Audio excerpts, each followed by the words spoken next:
This is Bloomberg Businessweek Daily, reporting from the magazine that helps global leaders stay ahead, with insight on the people, companies, and trends shaping today's complex economy, plus global business, finance, and tech news as it happens. Bloomberg Businessweek Daily with Carol Massar and Tim Stenovec, live on Bloomberg Radio, television, YouTube, and Bloomberg Originals.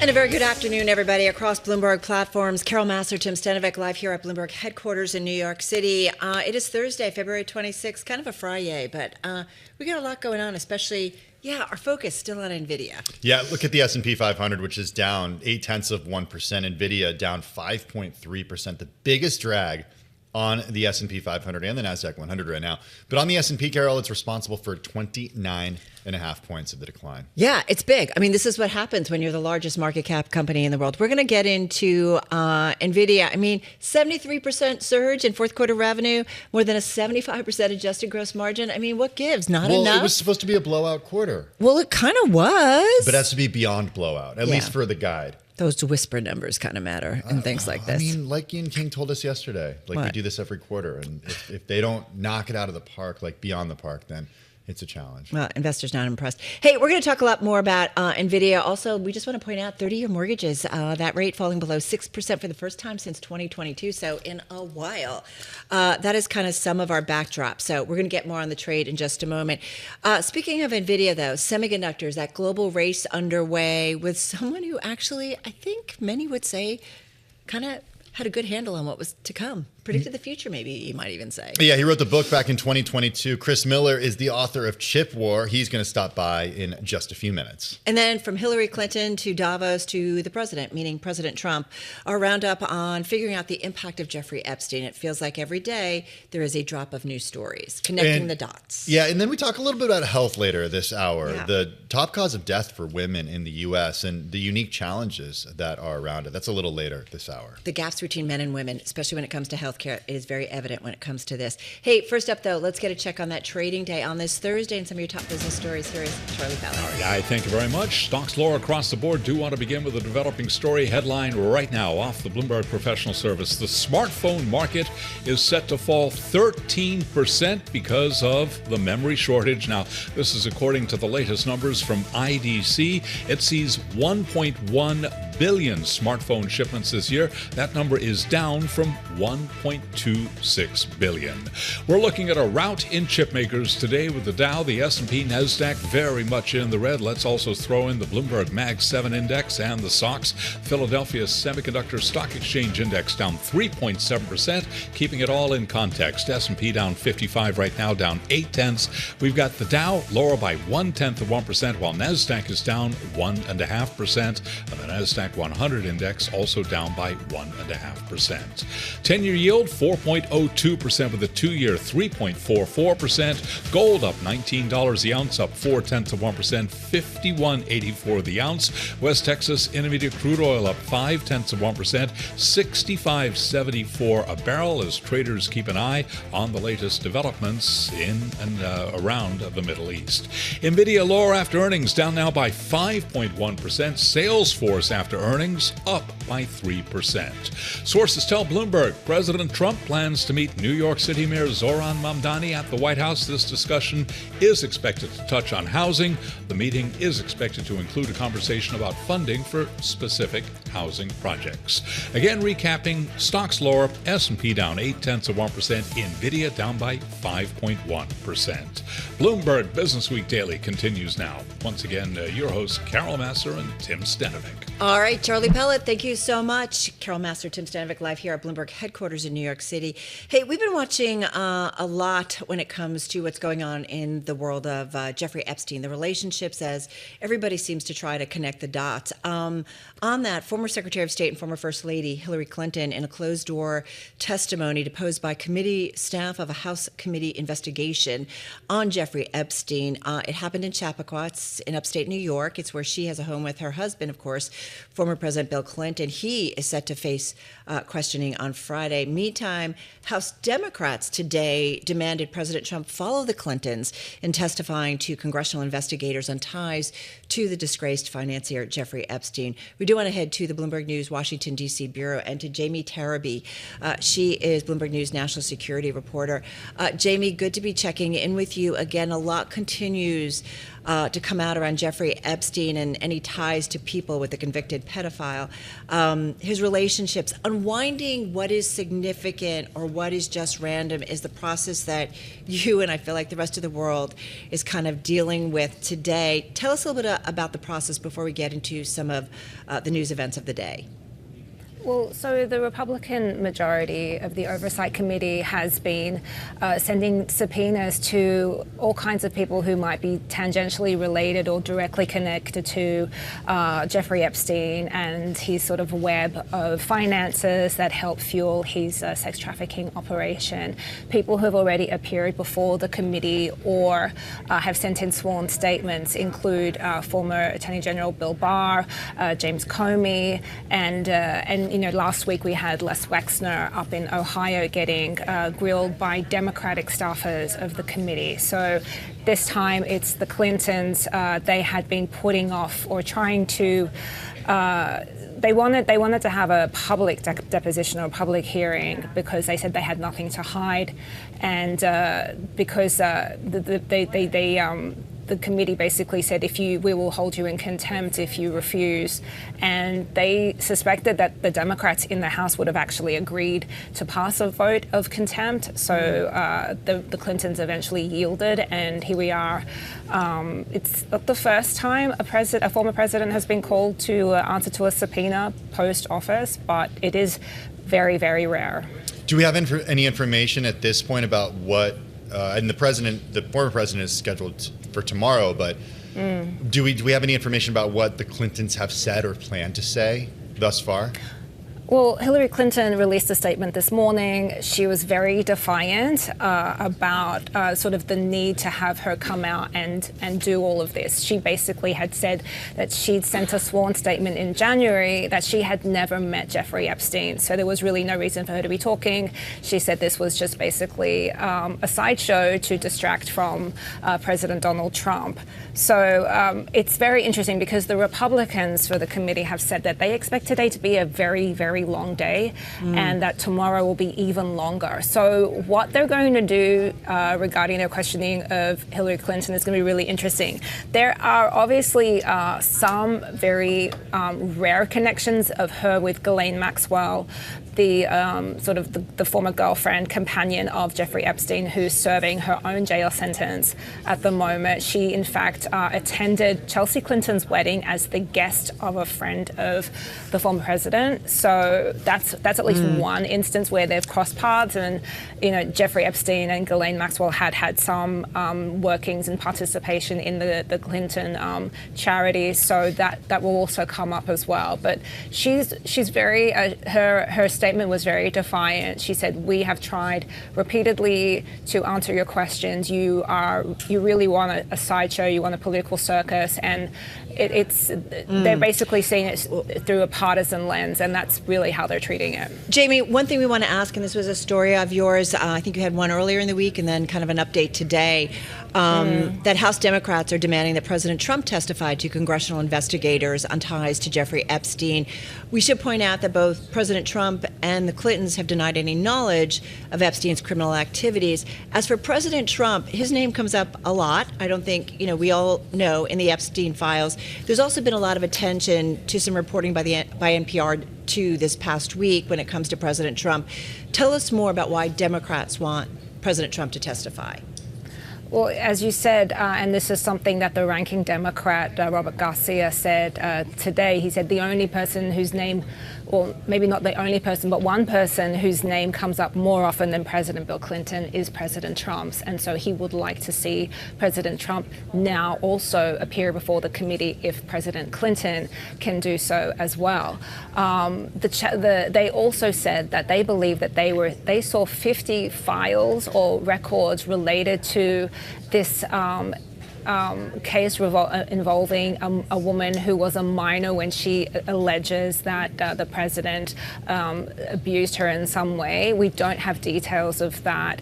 The Democrats have said that the archive manifest shows that the DOJ took those files out and haven't returned them. And the DOJ is basically saying those are documents that were taken away and will be returned, but this is literally a very partisan fight at the moment over the existence of these documents and whether they will actually be returned, whether they'll be released to the public or not. But there are missing files.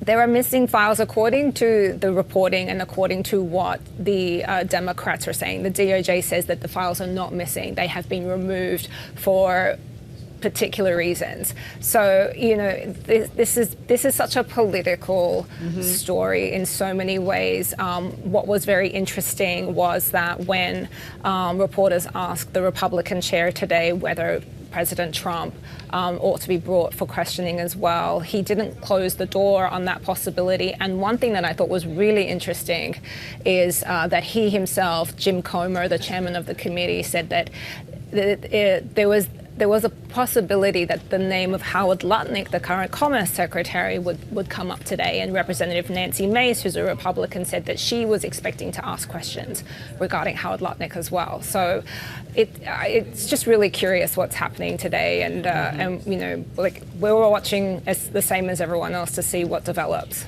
I'm glad you mentioned this as a political story, Jamie, because I'm wondering about repercussions or consequences for people who, what is the end game here for people who say, okay, we need to understand what's in the Epstein files? Because at least here in the United States, apart from Ghislaine Maxwell and Jeffrey Epstein himself, there haven't been any arrests in the U.S. It's not the case for outside of the U.S. And certainly some people have lost their jobs and some people have or are stepping down from positions because of their association with Jeffrey Epstein. But what is the end game here? I mean, that's a really great question. We have seen, as you said, arrests overseas, and here we've seen people resign their post, very prestigious post, and step away or, sort of relinquish the spotlight in a way.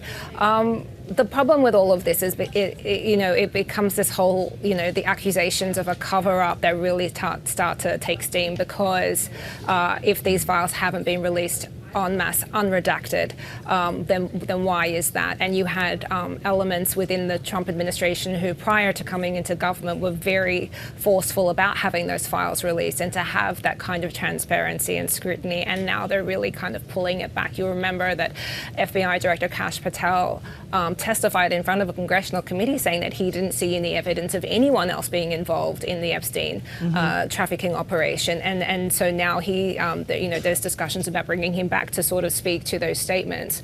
Because the release of the documents has been so fragmented, because some names of people who are not victims and minors have been redacted, because of the lack of transparency for people who, if you're looking for a conspiracy, you're going to find one. And I don't know if anyone will ever actually be truly satisfied. Right. But what it has done is it's really caused a division amongst President Trump's supporters, particularly on the MAGA side, who have been sort of convinced of a deep state conspiracy here. And it's very unclear if they will be ever happy with whatever ends up coming out. Yeah, very tricky, right? And putting the pieces together. Jamie, thank you so much. So glad we could catch up with you. Bloomberg's News national security reporter Jamie Tarabay there in D.C. All right, now let's get to the world's largest market cap company, biggest drag on today's trade. We are talking Nvidia, two Bloomberg voices, looking at it from two vantage points. Bloomberg Intelligence senior semiconductor analyst Kunjan Sobhani out there in our San Francisco bureau. Right here in studio, Robert Schiffman. He is Bloomberg Intelligence senior tech credit analyst. Kunjan, let's start with you. Keep hearing on radio, TV, everywhere. This was actually a pretty strong quarter and outlook for Nvidia. Why is everybody so concerned? I don't think there's any fundamental concern. There was nothing negative we could find. But in investors are unhappy completely.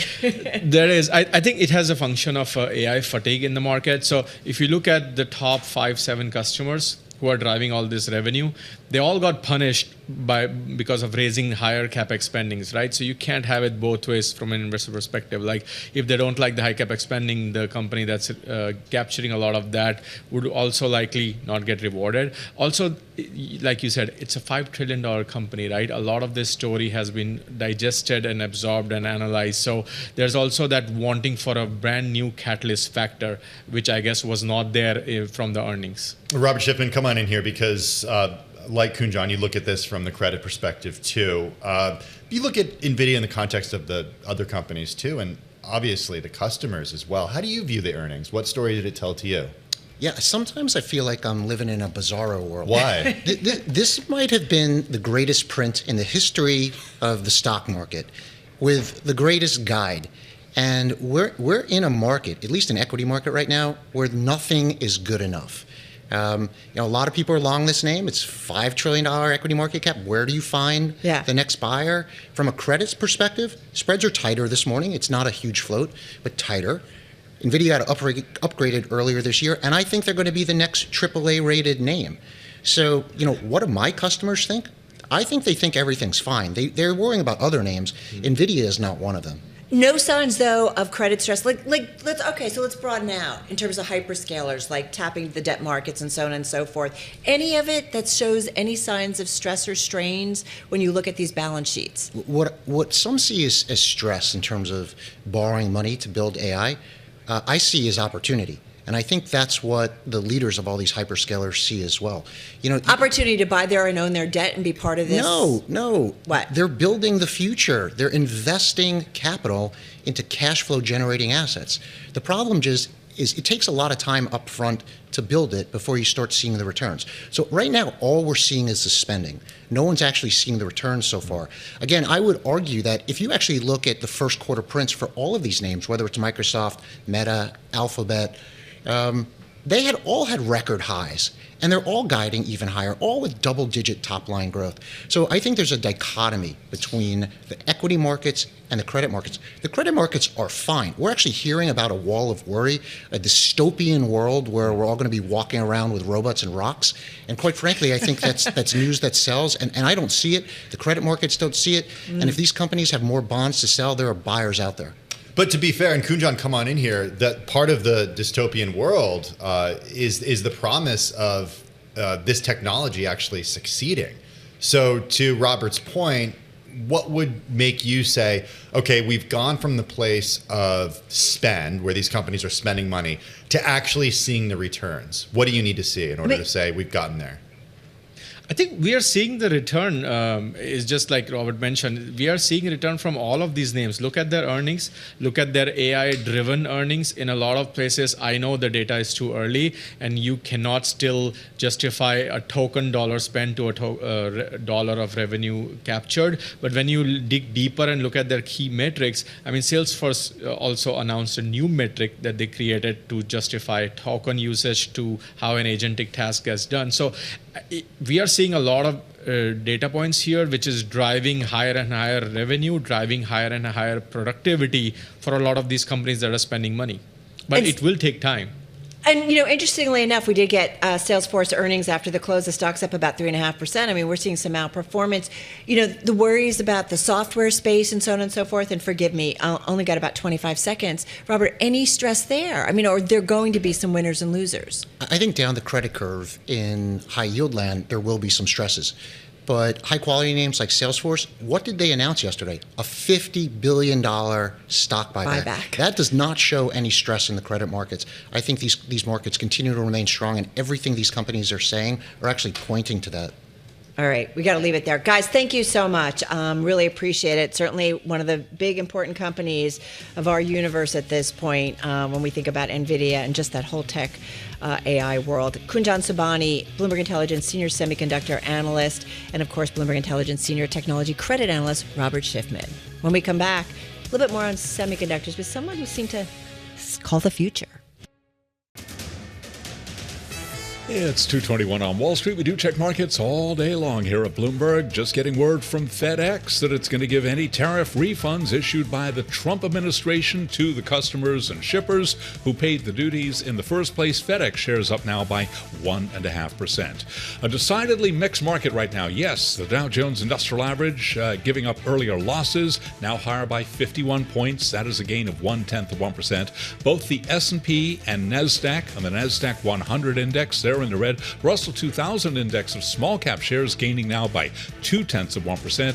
S&P well off session lows, down 0.6%, lower by 39, back at 69.06. We've got NASDAQ down 1.2% at 22,866 on NASDAQ. The NASDAQ 100 index down 1.2%. The SOX, the Philadelphia Stock Exchange's semiconductor index, it is down 3.5%. We got more on chips, semis coming up in just a moment. 10-year at 4.02%, with the 2-year 3.45%. Spot gold is up $22 the ounce, up 0.5%. Traders keeping an eye on talks involving Iran and the U.S. as West Texas Intermediate crude tumbles now by 0.7%, back below 65 at 64.96 a barrel. Bitcoin down 1.8%, 67,680 on Bitcoin. Warner Brothers Discovery reporting lower fourth quarter sales and earnings. It comes as the company weighs competing takeover bids from rival companies Paramount and Netflix. Right now, Warner Brothers Discovery shares a little changed, higher by under 0.1%. Paramount Skydance surging by 10.2%. Netflix up by 3.2%. Tim and Carol, I got one for you to ponder. A convicted American stowaway has been busted again after taking a flight from Newark to Milan. Lots of questions about how it all went down, but Svetlana Dali, detained at Milan's Malpensa airport, could face prosecution in the U.S. Yes, after she bypassed security to board a United Airlines flight. She's at it again. So she tried. She got on board. She made it to Milan. Wow. And this is after what happened roughly 2 years ago when she was convicted last year of a stowaway charge for a JFK flight over to Paris. Maybe third time will be the charm, Charlie. And all I'm thinking, though, is any one of us gets hassled like you can't believe for making sure you got a passport, making sure you got a boarding pass. How does it happen? I don't know. I have no idea. All right, Charlie. Good to get that update. Charlie Pellet there, of course, with a Bloomberg Business News Flash. Hey, I got to say that there are moments in time like today with all the spend and build out and companies doing things related to AI and questions around the return on investment, the ROI, and the impact of artificial intelligence that we kind of wish we could pull out that crystal ball and see a little bit into the future. Oh, I think it's fair to say Chris Miller saw something years ago. He's the author of the 2022 bestseller Chip War, the fight for the world's most critical technology. He joins us from Pittsburgh this afternoon. Chris, it's good to have you back with us. Carol and I were just talking, and you know, you wrote this book close to 4 years ago. At this point, how different is the world of semiconductors and the world's reliance on semiconductors now than when you wrote the book? Well, I think the key difference is just the scale of spending that we've got right now on building data centers and buying all of the chips that are required inside of them. Nvidia first and foremost, but not only. We've seen companies transformed by the data center build out. But in a lot of ways, not much has changed other than that. We're still sourcing our key semiconductors from Asia and above all from Taiwan. And so the industry is supercharged its size, growing faster than ever, but dealing with some of the same supply chain choke points that it had a decade ago. You know, we talk a lot with one of our brilliant voices on the chip world, and that is our own Ian King, who has seen a lot of cycles, the ups, the downs. And we talk a lot about that supply-demand imbalance and what happens when there's a lot of demand, there's not enough supply, the build-out continues, the investment, supply goes up, and then there's a glut. So I'm just curious what your view is when it comes to the cyclical nature of the semiconductor world.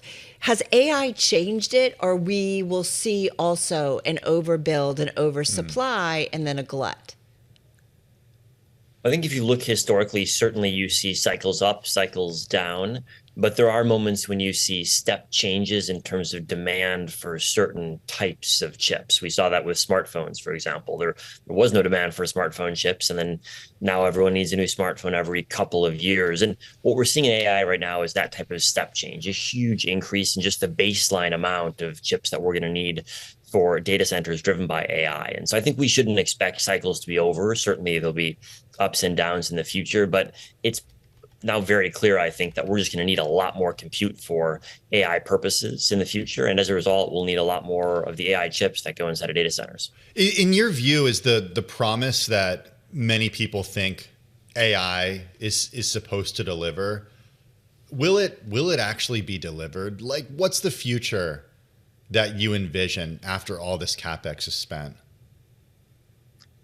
Well, I think it's in some ways funny when we ask, will AI deliver? Because if you look just 3 years ago, even after ChatGPT was released, there are so many things that were not possible that are possible today, whether it's the number or the scale of hallucinations and answers that chatbots give you, or the scale of work that you can put together today that just wasn't possible in the past. We've already had so much new capability generated just in the couple of years since ChatGPT that in some ways I think it's an absurd question to ask, will AI deliver? It already has in a lot of ways. But I think I understand why there's plenty of questions about what about the investment that's happening right now? Will that investment pay off? And I think there are reasons to think carefully about how much each company is putting in over what time horizon. But I guess when I zoom out, I ask myself, do I want a world in which there's more access to compute or less? And it seems to me that we should,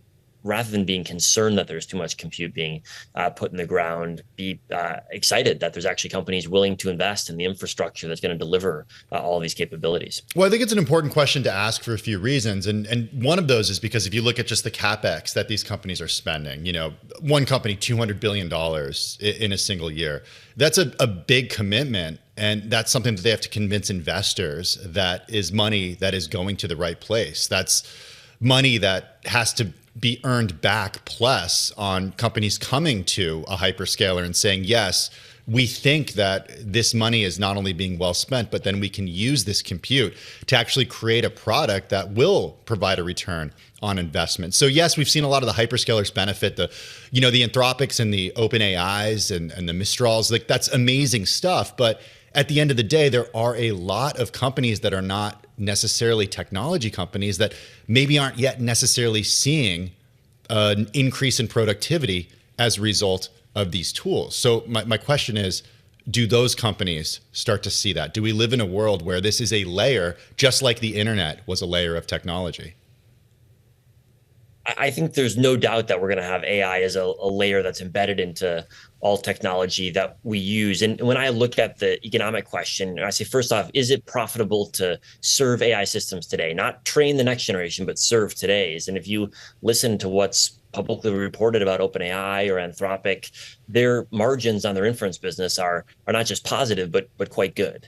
And so that, I think, is pretty strong evidence that the delivery of already existing AI services is a pretty profitable business. The next question is, should we be investing in R&D in the next generation, which is, of course, very, very expensive. But I think it's hard to argue we should dramatically slow down R&D and AI, just given all of the extraordinary improvements that we've seen over the past couple of years in terms of capability. And so when you start breaking it down and ask, well, which specific investment do we think is excessive? Which specific investment would we rather not be doing? Would you really like to be the CEO of the only big tech company that's not investing in AI? That doesn't seem like a very comfortable place to be. And I'd rather have a situation in which the big technology companies are investing more rather than putting money in the bank or buying back their stock because they didn't have any profitable investment opportunities. Well, I would say Apple's doing it differently, and I guess time will tell whether or not their approach works out. Chris, I am curious too, who do you talk to? What research do you follow? What are the leading voices? What are the leading companies that you watch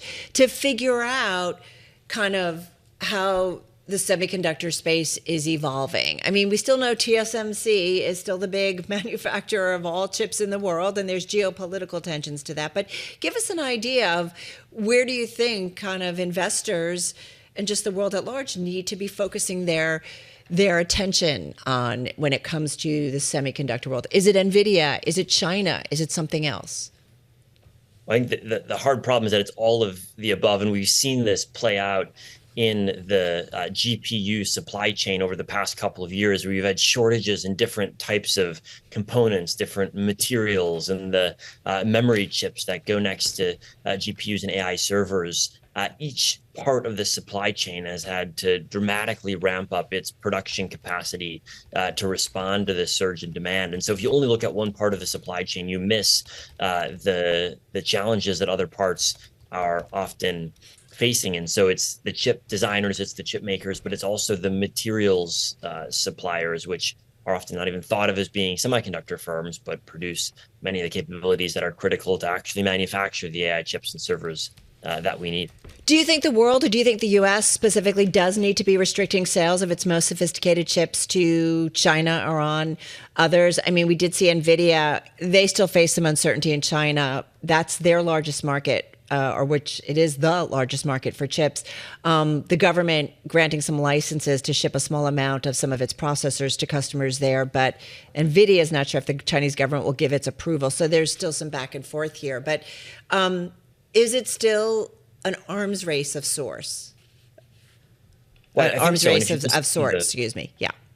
I think arms race is not a bad analogy. And when you listen to tech CEOs, they'll speak in the same language. They're struggling to get access to all the computing power that they need, that they envision needing more tomorrow than they've got today. And if you listen to Chinese technology leaders, what you'll hear from them is challenges in getting access to computing power. And the primary reason they've struggled to deploy AI products at scale is because they've struggled to get access to all of the computing capabilities. And it's on a regular basis. We see new Chinese models launched that can't actually be deployed at scale because they don't have access to the advanced chips that they need. And so this does, I think, seem to me that this is still a very powerful card that the U.S. has to play. And so I think we should be very careful around any decisions to give China more access, or at least make sure that we're getting something in exchange for that. On that, Chris, the U.S.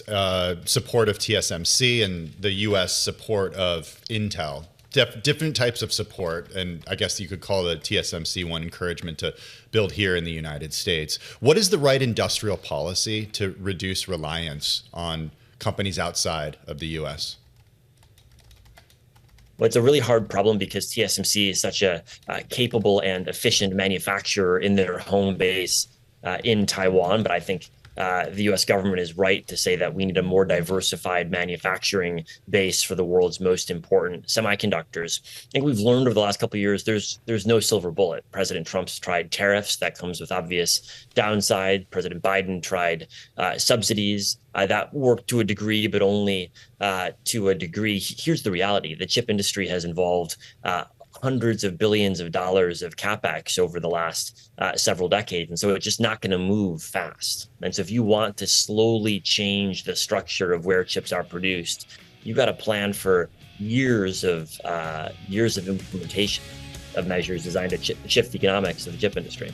All right, going to leave it there. Chris Miller, thank you so much. Good to check in with you. Professor of International History at the Fletcher School at Tufts University, author of Chipboard, joining us on this Thursday. Sticking around. We're back in a moment. It's 2:40 on Wall Street. We do check markets all day long here at Bloomberg. Stocks lower as Nvidia fails to impress. Nvidia after earnings down now by 5.4%. The Dow, though, higher, up 26 now, up under 0.1%. The S&P down 39, drop there of 0.6%. The Nasdaq Composite Index down almost 300 points, a drop of 1.3%. The Nasdaq 100 Index down 1.2%. And our Mag 7 Index down 1.5%. The Russell 2000 Index of small cap shares is gaining, up 0.3%. The SOX, the Philadelphia Stock Exchange Semiconductor Index, down 3.6% with a 10-year currently yielding 4.02%. Spot gold is up 0.4%, $51.84 the ounce. West Texas Intermediate crude now down 0.1%, $65.33 a barrel. Oil fluctuating as traders digest mixed signals on U.S.-Iran talks. Victory Capital Holdings has agreed to buy Janus Henderson Group for $57.04 a share, topping a previous offer from Nelson Peltz's Trian Fund Management. Shares of Janus Henderson today are trading higher. They're up by roughly 5.5%. Victory down by roughly 7%. Again, recapping, we got Nvidia down 5.3%, S&P down 0.5%. I'm Charlie Pellet. Tim and Carol, that is a Bloomberg Business Flash. All right, Charlie, thank you so much. Well, Scientific American recently writing about how heart disease is the top cause of death for women in the United States, kills more of them than all forms of cancer combined. And it notes, quote, the unique signs and symptoms of heart disease in women are more likely to go undetected and untreated, Tim, than those in men. And a new study out notes that it may be about to get worse. The study published today in Circulation also shows an alarming uptick of disease in younger women. Nearly a third of all women between ages 22 and 44 will be diagnosed with some form of cardiovascular disease by 2050. All right, let's get to it. Time for the Bloomberg Businessweek Women's Health segment, where we focus on key issues in developing technologies that are impacting the present and future of women's health around the world. We do welcome Dr. Joy Gelbman, Associate Professor of Medicine and board-certified cardiologist at Weill Cornell Medicine, joining us in New York City. Dr. Gelbman, share with us a bit more when it comes to the reality of heart disease in women. We laid it out a little bit in the introduction, and kind of what are the common cases that you often see? Well, first of all, thank you so much for having me and highlighting this extremely important issue for women, which is that it's been known for decades that heart disease is the number one killer of women. And unfortunately, that not only is not improving, but as you pointed out, we're learning that as recently as, today, that the American Heart Association is forecasting that the burden of heart disease and stroke in women is projected to increase to a point at which 6 out of 10 women is expected to have some degree of heart disease by 2050. And even though it's known, in the medical world, unfortunately, the messaging does not always seem to get to the people who need to know. And by that, I mean women. And so it's, it's February, it's Heart Disease Awareness Month. And so I'm so glad that you're shining a light on this important issue. Well, I think there's this challenge with medical communication too, and the way that we think about what heart disease is. So I have a lot of really basic questions that I just want to get to. How do you define heart disease? How does the American Heart Association define heart disease?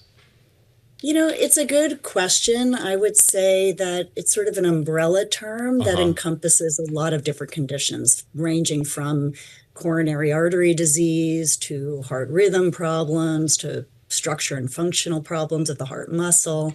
So I would, it's when people are filling out forms in the medical offices, they sometimes wonder, do I have heart disease? I have hypertension. So risk factors for heart disease, I would include in that umbrella too. And in this report from the American Heart Association that's projecting the increased burden, it's mainly driven by an increased prevalence in risk factors for heart disease. And by that, I mean things like high blood pressure, diabetes, obesity, smoking.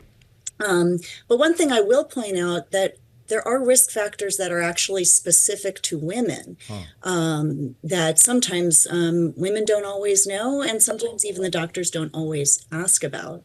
And I definitely want to highlight specifically, there's some adverse outcomes in pregnancy. Hypertensive disorders in pregnancy, preeclampsia, gestational diabetes.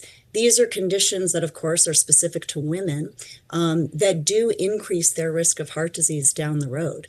And sometimes in all the excitement and commotion of having a new baby and adjusting, that either doesn't get communicated or gets communicated but not fully absorbed. So I definitely want to highlight those factors here. Why is it sometimes underdiagnosed or not necessarily asked about from doctor to patient when it comes to women? And I hate to say this, but I don't think I'm tearing back something on something that isn't known, but you know this, doctor. I mean, it just feels like the gaps when it comes to women versus men when they're in with a doctor and things that aren't asked or things that go undetected or things that are dismissed? You're exactly right about that. So I think there's a few reasons why there's sort of an underdiagnosis and undertreatment of women when it comes to heart disease. Number one, as we pointed out, women sometimes don't know, they don't think that they're going to get heart disease. Maybe they think breast cancer is the thing that they should really be, the breast cancer campaign and the pink ribbon, that's been a very strong public awareness campaign. And so, I think a lot of women think, oh, that's for men. That's the old guy shoveling snow who's clutching their chest. I was shoveling snow this week, just to let you know. Hopefully small, light piles. So that's number one, is they don't think it's going to happen to them. Yeah. Number two, women also don't always have the typical symptoms like you might see portrayed in the movies where, you see someone just clutching their chest or an elephant sitting on my chest. That's kind of a, textbook description that even doctors learn about in medical school. Women sometimes can have atypical symptoms, meaning sometimes they feel it might be nausea, it might be, sweatiness, it might be back pain. They might think it's, feel an indigestion feeling or just tired. And, women, tend to dismiss their symptoms. They're the caregivers. They're taking care of everybody else. And so they often will dismiss their symptoms. And then when they do present, when it does sort of, they go to the doctor or to an emergency room or an outpatient visit, and they describe these atypical symptoms, sometimes, even on the healthcare system side, they are, that's anxiety, you're stressed out, and so sometimes there is a bit of under recognition of heart disease. All right, help us out, because we've got about a minute left to go, and I'm just thinking, okay, sure. There are women who are listening, there are men who are listening and thinking about their partners, their wives, their family members. What should we be asking ourselves as women in terms of, since this is the number one killer of women when it comes to health conditions, what should we be asking ourselves? What should we be doing in terms of our health and when we go to visit our doctors or get our annual checkups? Great question. Because, so number one, I would say, and this is sort of an American Heart Association slogan, that you do need to know your numbers, know your risk. Some risk factors that you have, you may not feel or notice. So when you go to your doctor, you want to get your blood pressure checked, because you may have high blood pressure and not know it. You need to know what your cholesterol is. You want to know what your sugar is. Make sure you don't have diabetes. You, of course, want to eat a healthy diet and maintain a real healthy exercise regimen. And that should not be an intimidating kind of statement. So it doesn't mean you got to go to the gym and put on a sweatsuit. And, it can be, gardening, shoveling, cleaning, walking, anything that gets your heart rate up for at least 30 minutes, most, if not all days of the week. Prevention, and of course, limiting stress, trying to get good sleep. I know those things are not easy to do, but, to the best that people are able, working on those modifiable risk factors is really key. So glad we could get some time with you. Thank you so much. Be well. Dr. Joy Gelbman, Associate Professor of Medicine, Board Certified Cardiologist at Weill Cornell Medicine. Hey, we're counting down to the weekend. Stick around.